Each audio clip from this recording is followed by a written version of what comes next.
So there's been a lot of controversy around electric vehicles and how safe they are, to the point where there is now a shipping company that is refusing to transport electric vehicles as a result. Now, of course, remember earlier this year there was that big crash, that big fire on an ocean-bound container vessel that was apparently, reportedly, started by electric vehicles that it was transporting. That was a massive fire. Somehow nobody was killed in that. It was an absolute miracle. And possibly off the back of this, companies are wanting to stay away from electric vehicles because although some people may say they are less likely to actually get up in flames, when they do get up in flames because of the chemicals in those batteries, it can create a chain reaction which is absolutely disastrous. But let's have a look, guys. Let's have a look at this company and why they have taken this decision. Got the full story for you here, as always. So ocean shipping company Matson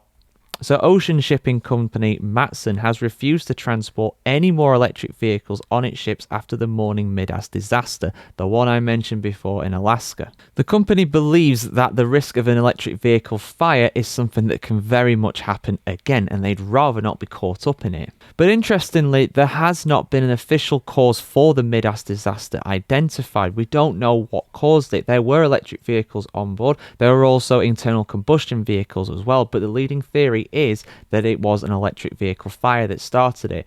I imagine with how little of that ship was actually left, it is something that is very hard to determine, unless there is some kind of CCTV footage of this. But given the fact that it most likely started in the actual containment part of this ship pretty far down, would there be CCTV there? I don't know. I've never worked on one. Let me know in the comments below if that is particularly likely. But it's been several months now, so you would imagine if they would have found a cause for the accident, well, the disaster, I should say, they would have found it. And in fact, the blaze on board burned for almost a month. And again, if it was the electric vehicles that started it or not, doesn't really matter. There were EVs on there that made this very much worse. Electric vehicles, when they catch on fire, it is a chain reaction. It's something that you cannot control. And in fact, this ban from Matson actually extends also to plug-in hybrid vehicles as well.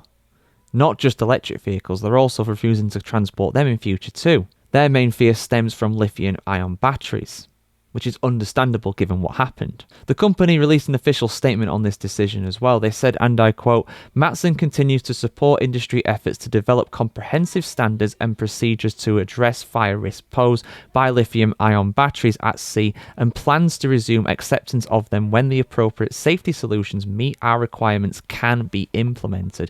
So there you go, guys. Get your thoughts in the comments below on this one. Is this an understandable decision? Is this one that is something that you would do personally if you were on the board or own that company, or if you're involved in shipping as well? Has there been talk of this being a potential hazard? You know, the amount of electric vehicles now being transported, particularly out of China to other parts of the world. I want to hear what you have to say as always on this, guys. Like, share, comment, subscribe as always, and have a great day wherever in the world today, and we'll see you very soon.